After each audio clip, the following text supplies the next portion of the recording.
Hello everyone, এটা হচ্ছে জুমের H2n একটা প্রিমিয়ার কোয়ালিটি সাউন্ড রেকর্ডার। এটা হচ্ছে খুবই পোর্টেবল। আজকে আমরা এই ডিভাইস দিয়ে কীভাবে সাউন্ড রেকর্ড করতে হয় আমি স্টেপ বাই স্টেপ দেখাবো। তার পাশাপাশি এটার যেই ওভারঅল ফিচার তা শেয়ার করবো। ফাইনালি আমরা এই সাউন্ডের যে কোয়ালিটি তার টেস্ট করবো। এটা আমরা ডিরেক্ট সাউন্ডটা কেমন হয়, তার পাশাপাশি এটা মাইকের সাথে আমরা এটা যদি অ্যাড করি তাহলে সাউন্ডটা কেমন হয় এটা আমরা দেখবো। সো এটা যারা পারচেজ করেছেন অথবা করবেন আপনাদের উভয়ের এই ভিডিওটা কাজে আসবে। সো লেটস মেক ইট।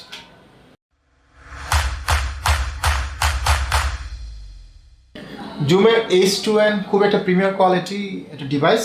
এটা আমি যখন আমার এর প্রিভিয়াস ভার্সনটা যখন আমি শ্যুট করতেছিলাম তখনই বলেছি এটা খুবই প্রিমিয়ার। আমি আমার আগের ভার্সনটা একটু দেখাই আমি। এটা হচ্ছে H2n। এটা কিন্তু খুবই প্লাস্টিক টাইপের একটা জিনিস, কোনো প্রিমিয়ার ফিল হয় না।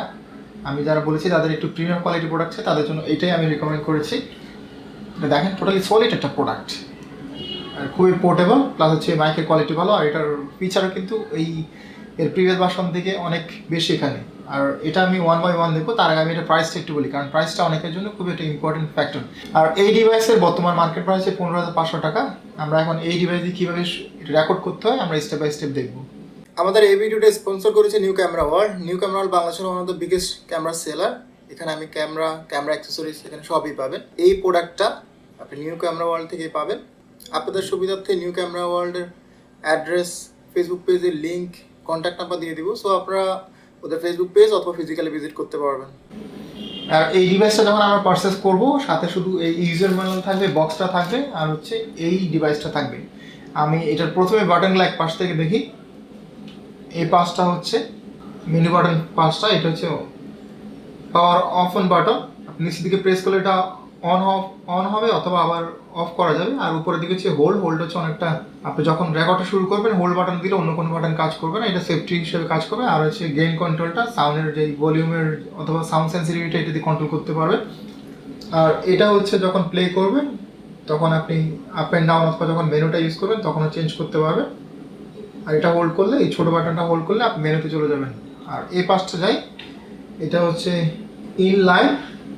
যদি আপনি লেভিয়ার অথবা অন্য কোনো মাইকের থ্রুতে যদি ইউজ করেন এটা ইউজ করতে হবে। আর এটা হচ্ছে যখন আপনি হেডফোন দিয়ে শুনবেন তখন সাউন্ডের কন্ট্রোলটা অথবা সাউন্ড আপ অ্যান্ড ডাউন করবে। আর তার পাশাপাশি এখানে মাইক্রো ইউএসবি আছে, প্লাস হচ্ছে লাইন আউট। এটা হচ্ছে হেডফোন দিয়ে যারা সাউন্ডটা লাইভ সাউন্ডটা টেস্ট করবেন অথবা শুনবেন তাদের জন্য এই ইয়েটা। আর টপ সাইড এখানে কিছু প্রিসেট দেওয়া আছে যেগুলো খুবই ক্রুশিয়াল কাজ করবে, এগুলো আমরা অন করার পরে যাব।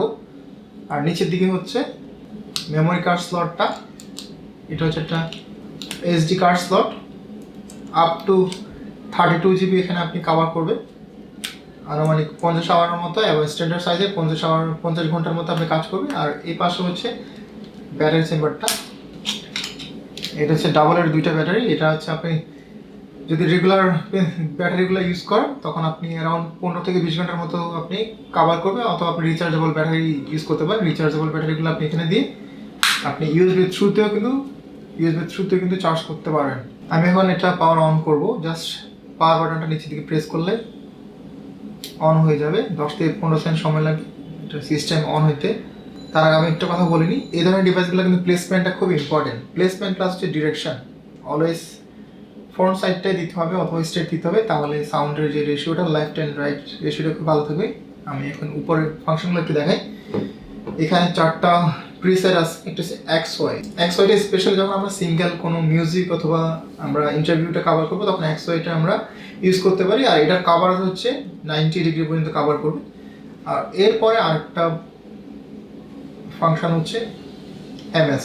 আমি অন্য দুটো একটু পরে যাচ্ছি। এমএস এর কভারেজ হচ্ছে 30 থেকে 150 ডিগ্রি। এটা একটু লার্জ গ্যাদারিংয়ের জন্য এটা আপনাকে ভালো সাপোর্ট দিবে। স্পেশালি হিউম্যান ভয়েস যেখানে থাকবে এখানে এমএসটা খুবই ভালো কাজ করবে। আর যখন আপনি এমএসটা দিবেন তখন যে পাশটা লাইট জ্বলবে এই পাশে ডিরেকশনে রাখতে হবে। আর দুইটা এখানে অপশন এখানে পাবেন, একটা হচ্ছে 2CH ডাবল চ্যানেল আর একটা হচ্ছে 4CH। এইগুলো যখন দিবেন তখন চারপাশ থেকে সাউন্ডটা কভার করবে। এটা হচ্ছে ডাবল চ্যানেল কাজ করবে আর 4CH হচ্ছে 4টা চ্যানেল কাজ করবে। এগুলো হচ্ছে আপনি যে কোনো পাশ থেকে সাউন্ডটা কভার করবে। আর মেনু বাটনে যদি আমরা প্রেস করি তাহলে মেনুটা চলে আসবে। মেনুটা চলে আসলে এখানে যে প্লে বাটনটা আছে এটা দিয়ে আমরা অন্য ফাংশনে যেতে পারবো। এখানে কিন্তু বেশ কয়েকটা মেনু আছে। আমরা এখান থেকে আমরা কি দিতে যাচ্ছি, আমরা ইনপুট টাইপ অথবা আমরা রেকর্ডে কোন ধরনের ফাইল ফরম্যাট দিতে যাচ্ছি সব এখান থেকে পাবেন। আর আমরা ফাইল ফরম্যাট নিয়ে একটু পরে যখন রেকর্ড শুরু করবো তখন কথা বলবো। যেমন এখানে যেমন লো কাট প্লাস হচ্ছে আপনার লিমিটার, মনিটর, অটো গেইন, এগুলো সবগুলো এই চারটা আপনি এখানে পাবেন। আমি এই ফাংশনগুলোর শর্ট ডিসক্রিপশন দিয়ে দিই। যেমন আপনি লো কাট যখন আপনি ইউজ করবেন, লো কাটটা আপনার নয়েজ ক্যান্সেলেশনে কাজ করবে। লো কাটের ভিতরে আপনার অফ অথবা অন করা যাবে। এরপর হচ্ছে লিমিটারটা হচ্ছে যখন আপনার খুব সাউন্ড ফ্ল্যাকচুয়েট করে, আপ এন্ড ডাউন হয়, তখন এটা কন্ট্রোল করবে। বাট এর একটা নেগেটিভ সাইড আছে, এটা অনেক সময় আশেপাশে নয়েজটা কাজ করে। আর এরপর আরেকটা ইম্পর্টেন্ট ফাংশন হচ্ছে অটো গেইনটা যখন আপনি অন করবেন তখন আপনি যে পাশের যে মাইক গেইন আছে ওটার কাজ করবে না। আর এটা কিন্তু একটা আবার প্লাস পয়েন্ট আছে, আপনার সাউন্ডগুলো যখন আপস এন্ড ডাউন হবে সাথে সাথে এটা নিজেই কন্ট্রোল করবে। সো এই ছিল বেসিক সেটিংগুলো। আমরা এখন সাউন্ডটা রেকর্ড করে দেখবো। সো এখন আমরা এটা দিয়ে ডিরেক্ট সাউন্ড টেস্টটা করব।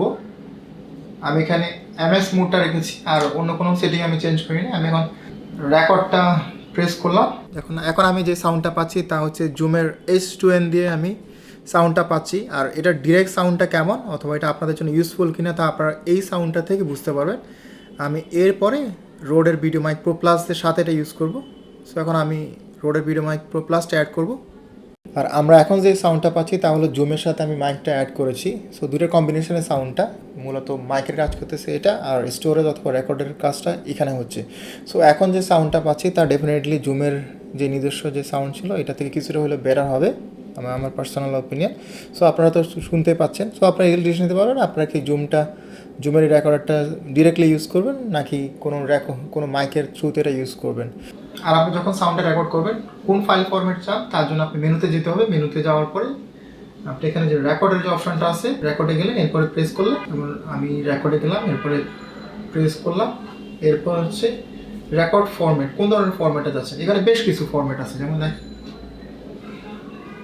আর এখানে আমার সাজেশন হচ্ছে আপনি যেই 48K 24 বাইটটা যাবেন, এটা হচ্ছে আপনি ফাইল কোয়ালিটিও ভালো, তার পাশাপাশি আপনার রেজুলেশনে খুব ভালো পাবেন। আপনি এখানে অন্যান্য ফাইলগুলো কিন্তু যদি হাই কোয়ালিটিতে চান আপনার ফাইল সাইজ অনেক বড় হবে, আর MP3তে গেলে কোয়ালিটি অনেক খারাপ হবে। সো আমি সাজেস্ট করি আপনি এটাতেই যাবেন, তাহলে মোটামুটি আপনার সাইজও ভালো থাকবে, কোয়ালিটিও ভালো থাকবে। আর এই ধরনের ডিভাইস দিয়ে আপনি যখনই শ্যুট করবেন এখানে 4-5টা জিনিস আপনি খেয়াল রাখতে হবে। একটা হচ্ছে প্রথম হচ্ছে এটা আপনি মেমোরি কার্ডটা প্লাগ ইন করেছেন কিনা, আর এটা কোন জায়গায় রেখেছেন, প্লাস হচ্ছে কোন ডিরেকশনে রেখেছেন, তার পাশাপাশি এটা হচ্ছে ব্যাটারি লেভেলটা কি, আর ফাইনালি এটা আপনি অবশ্যই পাওয়ার বাটনটা অথবা রেকর্ড বাটনটা প্রেস করবেন। আমি দেখি প্রায় সময় রেকর্ড বাটন প্রেস না করে আমি রেকর্ডটা শুরু করে দিচ্ছি। ওই সব ক্ষেত্রে আপনাকে আবার রিপিট করতে হবে। সো এই কয়েকটা জিনিস অবশ্যই খেয়াল রাখতে হবে। একটা কমেন্ট কোয়েশন হচ্ছে এই ধরনের রেকর্ডারগুলো আপনারা পারচেস করবেন নাকি রোডের ভিডিও মাইক অথবা এই ধরনের মাইকগুলো পারচেস করবেন। আমরা নেক্সটে এই দুইটা ডিভাইস নিয়ে আমরা কম্প্যারিজনটা ভিডিও করবো। সো আপনি ইজিলি ডিসিশন নিতে পারবেন। আর এই ধরনের ডিভাইসগুলোর একটা কিছু ড্রব্যাক হচ্ছে, এই ধরনের ডিভাইসগুলো মোটামুটি একটা সাইলেন্ট জোনে শ্যুট করতে হয়, তার পাশাপাশি এটা মোটামুটি কম ডিস্টেন্সে, প্লাস হচ্ছে আপনার মোটামুটি সুন্দরভাবে যদি আপনি এটা সেট আপ না করেন অথবা ডিরেকশনাল যদি পজিশনে না রাখেন সাউন্ড ভালো পাবেন না। আর আউটসাইড এই ধরনের ডিভাইসগুলো ভালো পারফর্ম করে না, অনেক নয়েজ ক্যাচ করে। সো এই ধরনের ডিভাইসগুলো স্পেশালি স্টুডিও কিংবা আপনি যদি কারো ইন্টারভিউ নেন অথবা আপনি এই ধরনের ছোটোখাটো রুমে যদি শ্যুট করেন তখন এই ধরনের ডিভাইসগুলো ভালো সাউন্ড দেয়। আর এই ডিভাইসে যদি কোনো কোশ্চেন থাকে কমেন্ট সেকশনে করবেন, আমরা চেষ্টা করি রিপ্লাই দেওয়ার জন্য। আর এই ধরনের ইউজফুল টিউটোরিয়ালের জন্য আপনারা আমাদের সাথেই থাকবেন। এতক্ষণ আমাদের সাথে থাকার জন্য ধন্যবাদ। আশা করি আপনাদের সাথে আবার দেখা হবে নতুন কোনো টিউটোরিয়াল কিংবা রিভিউতে।